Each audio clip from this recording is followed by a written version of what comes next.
Good morning. My name is Triantafyllos Karatrantos, and I have the privilege to coordinate this very interesting panel. So we will keep the discussion following the two previous panels on this broad field of cybersecurity on a very important dimension, which is actually the evolving threats. So we will try, our very distinguished speakers will try to describe the cybersecurity in this world of evolving threats, either on cyber threats per se, so something that happens only on the cyber domain, but also, which is very important, something that is linked with other threats that are outside the cyber domain. For example, the transfer of terrorism online and other things. So without any hesitation, I will start the discussion with Peter Hacker in order to ask him to give us a brief description of this world of evolving threats and when cyber threats are standing with this world. Peter Hacker is the CEO of the Distinction Global, the Cyber Risk Observatory. So Peter, the floor is yours. Good morning to everyone. First of all, thank you very much for having me here today. We're living in a time which I would consider as highly fascinating from a risk and opportunity point of view. And these particular times we're currently in, frankly, have only one direction and one constant, and this constant means a lot of change. When we look specifically about the risk landscape over the last, let's say, 2 years and going forward, we see a massive shift at the moment. So let me talk briefly about where we are standing today and what concerns every one of you at the moment. Then I would say there are 4 particular risk areas at the moment.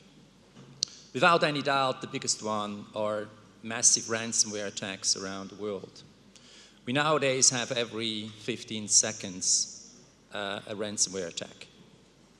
When we're looking at the daily attacks in total we see around the world at the moment, beyond ransomware, we are around 1.3 billion a day, with an average cost of about 2.5 million euros per company.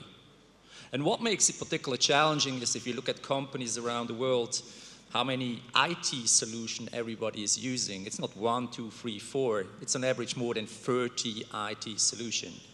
So that's just giving you an indication, you know, for attacking points on the one side. The second one, probably many of you have for the first time recognized last year, in mid-July, when we had a massive third-party dependence, not an attack, but we obviously had supply chain issues on July 19th, when we had the material incident on Windows, obviously specifically together with CrowdStrike. So supply chain dependence is the second one, without any doubt. And then 2 further ones at the moment are specifically related to what I call social engineering, business email compromise, specifically deceiving parties to make payments, business communication compromise, and last but not least, the privacy area. So these are the major 3 ones which we currently see. And we'll talk, obviously, without any doubt, for the future, what else we're going to see when it comes down to specifically AI. Thank you very much, Peter. So you are giving actually a very good next question, actually comment, to Mr. Kostas Georgakopoulos, which is Chief Technology Officer and Chief Information Security Officer from the Mondelēz International, because you describe the main challenges for enterprises, for the industry, so how the private sector is dealing with this evolving landscape and with cyber threats. So, Mr. Georgakopoulos, the floor is yours. Yeah, well, thank you again for the invitation to speak at the Delphi Economic Forum. These are challenging times, more so because we have an administration in the US that's upending decades of strategic partnerships around cybersecurity. And I would say in the near future, I think the ecosystem that has been built around the world to defend and protect and respond and recover is likely to change dramatically as a result of that. And I think the private sector, particularly in the US, but also in Europe where we have extensive businesses, have a responsibility to maintain close and strategic partnerships with public institutions. The challenge is going to be trust and confidence in those public institutions, because if you have an administration that could use an application like Signal to launch military activity, the reality is when sharing indicators of compromise or threat actor activity, you have to have 100% confidence, A, that you're not going to be exposed, B, that you're going to have the ability to respond and actually recover. So I think we're facing a significant, I think, challenge in strategy.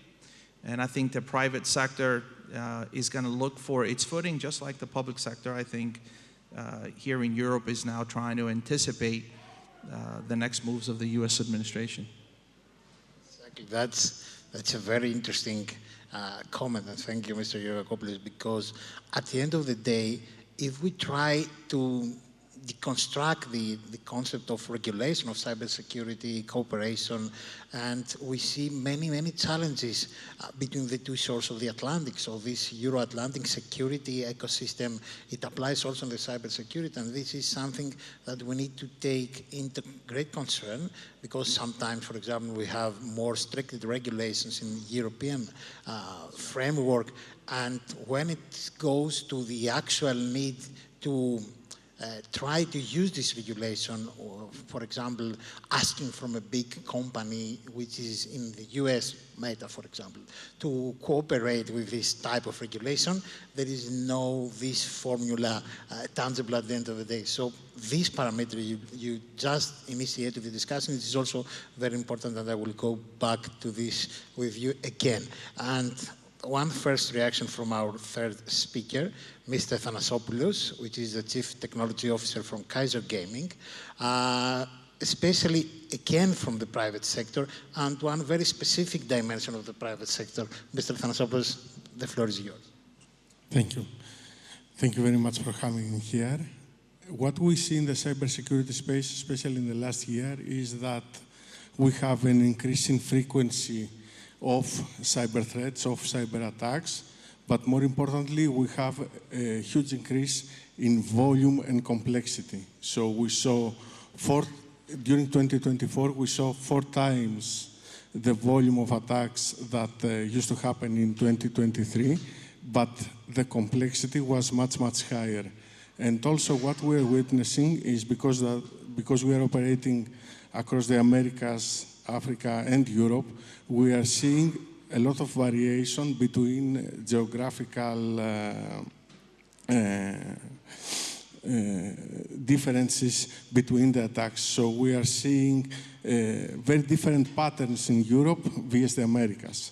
And this is something that, of course, we anticipate that it's going to get a lot worse with the increase of usage of AI tools, both in the offensive and defensive mechanics that are about to take place. So we're slowly seeing an ecosystem being created on the offensive space.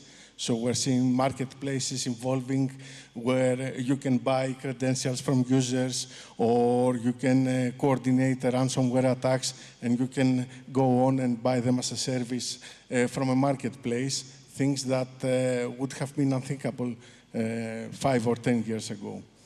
Now, I think the difficulty is that if we just take into our mind the technology factor, everything is easy. The problem is that there has to be a bridge between the analog world, the human world, and the digital world. And it's this bridge that often offers the weak link in the chain, and this is what the attackers are utilizing in order to gain access or to become more effective. So it's something that we need to invest cross-country and try to understand a lot about each organization, regardless if it is private or public, on how we can deal with it on a massive scale. Thank you very much. And I will move back to Peter again. So the broad discussion is, of course, about threats, but I believe that you refer, for example, ransomware as the most important challenge and threat. So we would like to hear from you a little bit about the threat actors. So where to try to assess in terms of the malign actors, so the bad guys within the cyber terrain.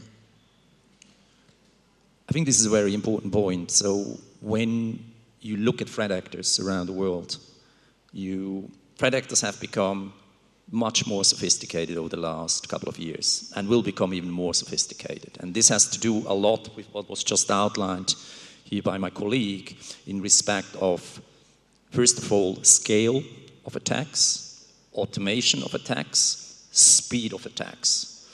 When I work with clients around the world, we're always coming from the point of view that we say, prevention is table stake. If you want to play poker, you need to bring money, okay? Detection, on the other side, is becoming nearly table stake as well.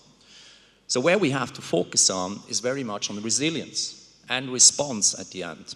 And that means, from a top point of view, from a board's point of view, cybersecurity needs to be a priority. And not in every company it is a priority. Unfortunately, very often, it's still a cost, still an OPEX, instead of actually an asset. These companies, however, are massively changing and getting into panic mode once an attack is happening. So what is the fundamental challenge we're confronted with? The fundamental challenge from my point of view is not necessarily the ransomware, not necessarily the malware, it's the culture often in companies. And not every culture obviously is, equal as we discussed yesterday at Mondelēz, Very often a lot of people are out there and say, it's not going to happen to me, And once it happened to them, I can tell you these are the ones which are the biggest screamers. When you stress test boards, for instances, you will very quickly recognize CEOs are not necessarily the best parties actually to run a defense when it comes down to a cyber attack. So yes, we can talk about the type of ransomware attacks, how they can become more sophisticated, but I think we should talk before we do that about the fundamental challenge, and that's the culture of companies. Great, thank you very much. We can change seats actually at the end of the day. So I will use two main words from you, Peter, to go again to Mr. Georgakopoulos. The first one is resilience, as you said, because in Europe, the last 3 years, we're struggling with a new directive about critical entities resilience that is upgrading a little bit the concept of critical infrastructures. And the cybersecurity part, although there is a differentiation, we have two different directives, and this is a kind of regulation culture. We have another one about cybersecurity. But at the end of the day, resilience as a field of what we usually describe as recovery, it's very important from the private sector, and you are representing a very important company which can give us some insights about this discussion, which is very pressing in Greece. And the other one is, as Peter said, the concept of culture. So how to motivate to develop this cybersecurity and cyber protection culture within big companies or big entities in the private sector? Yeah, wow, a lot to unpack there. I just want to follow up on something that Peter said that is absolutely vital for folks to understand.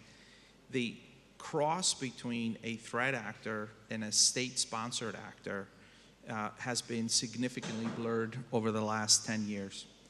I was in Quantico a few months ago on a briefing from DHS on a very public case where the US and the Russians actually exchange hostages, or I would say hostages from a US perspective, and other individuals that were being held around the world, actually, for threat actor activity and compromise in Europe and in the US.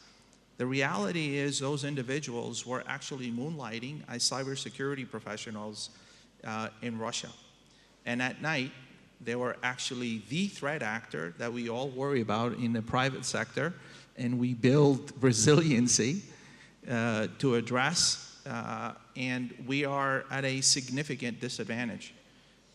If you are dealing with a threat actor that is well-funded, that is legally protected, and can be easily brought back home after conducting significant cyber operations, whether it's for monetary gain or disruption, then private entities are required, I think, to have a resiliency. And I think when you look at it from a regulatory perspective, just again, to give you a sense of what is happening behind the scenes, the regulators know that these are sophisticated threat actors, that they're associated and affiliated with intelligence agencies in particular parts of the world. And they also know, because the intelligence agencies themselves share how many companies actually have been compromised. So in the case that I was briefed, there were over 2,000 companies by this threat actor that were compromised over a period of 3 years. Only 20% actually reported it to the SEC. So what does the SEC do? The SEC says, well, we can't have that. We need to have trust and confidence in our financial systems, in our reporting, and we need to hold companies, private institutions accountable.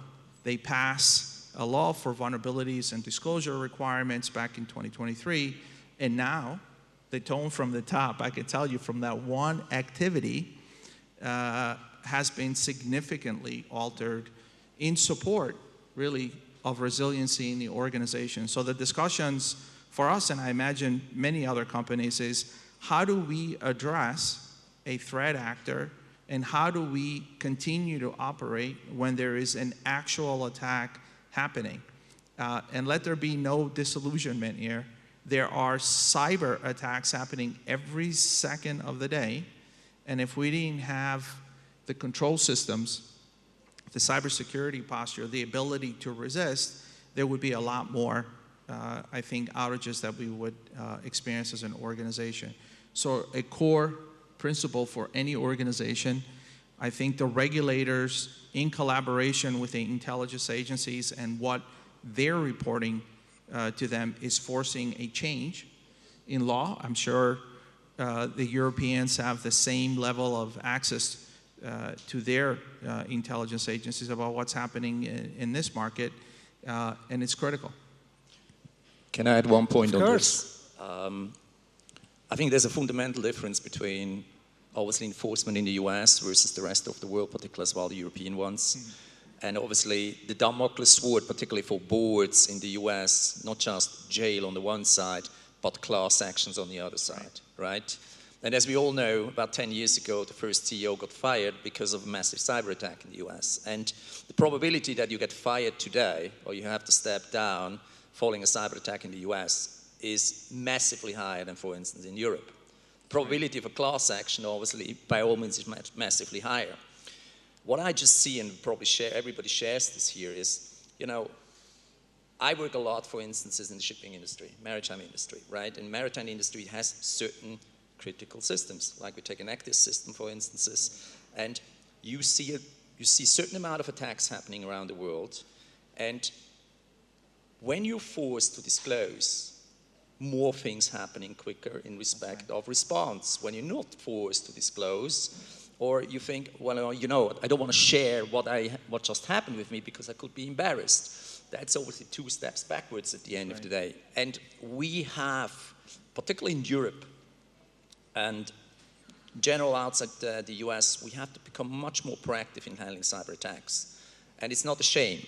Anyone can be successfully attacked. That's right. Most people have been attacked without knowing it at the moment. They have been breached, and the worst thing which can happen is you have been breached for ages and you're not even aware of it. So it's reputational risk at the end. But why do CEOs have to step down? It's, in my mind, it's a sign of immaturity. I always like the metaphor that when a security incident happens in a company, it's like being a teenager and you get dumped. Before it happens, everything was great. You never see it coming your way.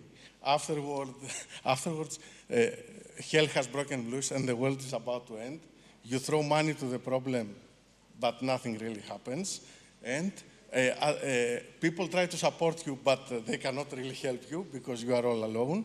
And you feel like you just want to be left alone and cry. And it's a matter that corporates do not have the risk management practices in place in order to be able to understand that this is not a matter of if, it's a matter of when. Things are going to break down, we're going to have to face those threats, and as companies, as corporations, we have to maintain the public's trust to our business. Go ahead, Peter. You're going Yeah, no, absolutely spot on. I just want to share an example with the audience here. A little bit more than a year ago, we did a massive red teaming, blue teaming exercise for a law firm around the world. And obviously, it was a ransomware attack, which we tested. And at the end of the day, obviously, you always have the question, do I pay, do I not pay, right? Mm-hmm. And everybody was obviously very clear on the point, we will never pay, right? And then the point came up of reputation. You know, once your data is out, when is the point of reputation, when is the point of harm? But bridging back to what was just mentioned, the key fundamental point was really the one, everybody was looking at the CISO and say, okay, if something happens, we have IT, right? No, it's not just IT. IT should be fundamentally embedded in business processes in the same way business processes need to be embedded in IT. And these are not these, these silos, should not be these silos which we have seen in the past, because these silos are the beginning of the end. We are only at the beginning of a digital revolution here. Risks will become much more complex. Risk will become much more frequent and more severe. And if you're not prepared to respond on it, I don't think even beyond artificial intelligence, which many people still think it's machine learning. We then go into robotics, into quantum computing. Type of attacks will become more complex. And actually, and it was mentioned at the beginning, threat actors, if they're highly sophisticated, and most of them are, and we will talk about nation-sponsored actors and geopolitics later on as well, they will be always a step ahead of you. You need to be aware of that. That's actually a perfect way to go to a new round about also solutions, so how to respond, as you said, how to build cybersecurity at the end of the day, some components of cybersecurity more flexible and trying to prevent, also to respond to this complexity on the gray lines, as you successfully described both Peter and Mr. Georgakopoulos. Yeah, I got to tell you, people, process, and technology, and we're talking about cybersecurity here and threat actors. The reality is, the cybersecurity community is a group of heroes. They're handicapped every single day they come into the office because we're using technology that's typically running with thousands of vulnerabilities, whether they're actually enumerated in a monthly cycle, name the vendor and the patches, to the threat actors being able to exploit them as a zero-day opportunity. So what I would really like to see, and something that needs to happen from a regulatory perspective, we need to elevate accountability with the software providers, with the technology providers. They're giving us equipment that is not fit for purpose, that is being used to run critical operations in many large global enterprises. For example, we run power plants. I mean, we run chemical systems, biological systems. Those are, a risk, a real risk to people's lives, for example. So, until the regulators figure out what is the right level of intervention and introduce quality controls that can actually be enforced, I think we're going to continue to see this cycle, this constant cycle that we're experiencing as cybersecurity professionals. And I'm afraid until that changes, we won't have the ability, and the threat actors do. You know, I'll share with you guys, 20 years ago, I had a phenomenal member of the team who was an expert on network technology. What was he doing in his spare time? He had a lab in his basement of network equipment of all kinds. And what was he doing in the process? He was selling zero-day exploits on the dark web. And he was making back then hundreds of thousands of dollars in doing that. So if you can set up a lab and you are skilled and you can do that, imagine what a government that is well funded and has the resources to allocate to that 24/7 can do. Mr. Thanasopoulos? Yeah, and we saw this year, the beginning of the season, September, October, that a lot of Ukrainian-based attacks, probably Russian-funded, that were targeting a lot of European non-critical organizations just to make a point or to prove a point. And we see this geopolitics game play alongside the corporations and trying to disrupt the financial lives and the trust that is currently being built between corporates and the public. And I think if we look at it way back, the problem is that software that was built 20, 10, or even 5 years ago wasn't built with security as a first thought. It was always an afterthought. So we're going to build something that's going to be good for the customers, that's going to make money for the business, and security can come afterwards as a layer. While the truth is that it cannot be an afterthought. It has to be built, embedded into the system. And this is why now that we're utilizing all those systems at scale, we have all those security problems. Peter? I think it's a thin line between seeing cybersecurity as an enabler and on the other side as a hinder. That's another really important point, because when I work a lot with CEOs and then with CISOs, one thing I always recognize, very seldom CISOs are represented on a board level, which I think is totally wrong. You know, it should be automatically on a board level basis as well, because let's face it, if something goes wrong, you can be in jail. Yeah. Quite simple, as a CISO as well. You know, it's not just the board member. Secondly, I do think when we're talking about threat actors, nation-sponsored actors, then I think we need to describe a little bit more in detail the term non-kinetic warfare, or let's say cyber warfare. And this is a very broad term at the end. This is not the conventional way of having a warrior out there. You know, it can be automatic, it can be autonomous at the end. But the fact is, every actor, what they do is they look very carefully at the industry, okay? So threat actors, they run industries, they run companies like other companies, you know, they have HRs, they're very highly structured, you know, highly structured companies. And they know exactly what they do at the end. And frankly, some of the countries around the world are making a lot of money out of that. And if we are looking forward, and we're looking at terms, and we'll talk about, in a moment, about artificial intelligence, we'll talk about robotics, I hope, and we'll talk about IoT and particular OT, IT. The biggest challenge we do have today in the industry is that we have a lot of legacy systems. Many years, IT and OT, they were totally separated.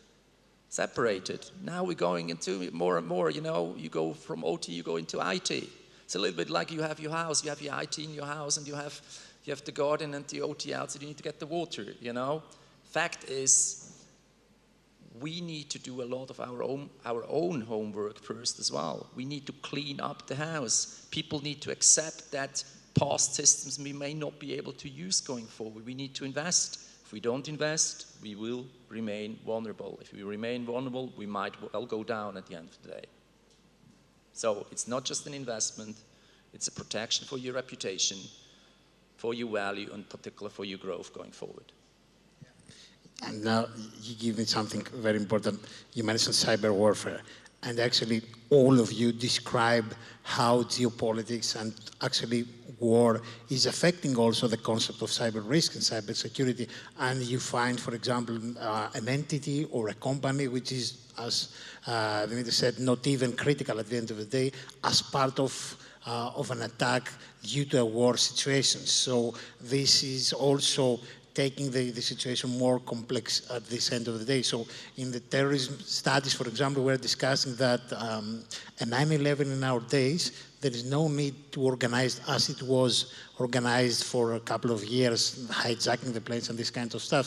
You can target the cyber dimension and you can apply something really good, really big there. So one last round with the key takeovers from your side, 2 or 3 takeovers from this panel from each of you, starting with Mr. Georgakopoulos. Yeah, wow.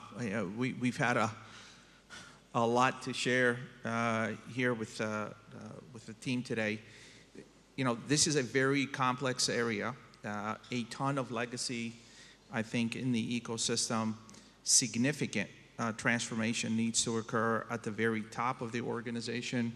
The tone from the top matters, whether it's investment, cultural, execution, resiliency in the planning of the organization. And I think in the companies that I have been fortunate enough to work in my career, when the tone from the top is very clear and the CISO is awarded and afforded the same level in the conversation as a chief legal officer, or as a chief audit officer, or as a chief financial officer of the company, then I think you have a mature program and you're able to meet those challenges and prioritize the investments that you're going to make. So I think it's deep-rooted for organizations that have lived through the fire, and I've worked for several of them. The change is immediate. The reality is many of them do not know, as I think Peter and the panelists here said, that they have been compromised. And I'll share another story. Many of the companies I have worked on have been targeted not for ransomware, not for disruption, but for being a vehicle in which they attack another party. And in the geopolitical landscape we're living in today, that is the most likely outcome many companies are going to see in their own environments. You know, when you think about a multinational that has 600 locations around the world, and many in those geographies that we're speaking of, and 120,000 employees and a supply chain that's 3 times that in terms of people, you can easily hide as a threat actor and maneuver from one part of the world to the other without being detected. And again, it speaks, I think, to the maturity of the organization that you're working, the executive team, and the resiliency that you plan for and you're prepared to address, because that is going to happen to many companies versus a ransomware attack. I think that we're talking about that absolutely is serious as well. But I think what I have seen is significant campaigns targeting institutions around the world, in Europe, in the US, and Latin America, using global enterprises as that vehicle. Peter? From my side, 3 priorities. Number 1, backups. Backups, backups. Understand where your backups are. Make sure your backups are clean. Test them. Second point, expect an attack to be successful going forward. You might have already been successful. And the third point, embrace technology. You know, understand your system, replace systems which have a certain legacy, and embrace also new technologies. You know, we have not spoken about AI and the other areas, but just, you know, many of you might have used or using ChatGPT, right? Well, I'm not sure everybody knows what the consequences are of using ChatGPT, what's happening with the data. Few of you probably know about evil ChatGPT, right? So I don't want to explain it to you in every detail, but at the end of the day, For every AI technology, there are 3 focuses. Number 1, speed, automation, scale. And you want to find a way not just to be a target, but also to be able to defend. And the 4th point, to conclude and close the circle, it's very much along the lines of the 2 types of companies. The one, the type of company who has been hacked, who is not aware they have been hacked, and the other ones who will sooner or later be attacked. There's no company who is not a target. Everyone, every individual of us is specific a target. And last but not least, Mr. Thanasopoulos. Because the panel series is called The Future, I think for the future we must focus in 3 priorities: education, education, education. So it's very important to become more mature as a society in the cybersecurity space. We need to be able to give to our children what our parents weren't able to give to us because it wasn't a digital world when they lived in. So it's now up to us in order to make younger people understand the risks and how things work now. And we should make it so that technology doesn't feel alienated from the average man. They need to understand more in order to be more secure. Thank you. And my takeover is 4 words from all of you. So first of all, trust. Secondly, resilience. 3 is intelligence sharing. And finally, culture. And that 4 words perfectly describe the needed ecosystem, because at the end of the day, all of 3 distinguished speakers describe this necessity of cooperation, this necessity that no one could survive alone in this very evolving and complex situation with threats. So thank you very much for keeping the time also, and the very inspiring comments and ideas for further discussion.